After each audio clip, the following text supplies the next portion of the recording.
పాల మధుని చూసి నాలో తరగని తహతహ దూకి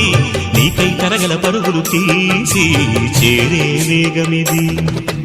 ఆరారు కాలాల వర్ణాలతో నీరాజనం నీకు అందించనా ఏడేడు జన్మాల బంధాలతో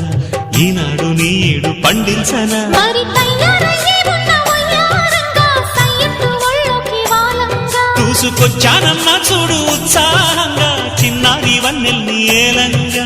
ప్రతిక్షణం పరవశం కలగగా.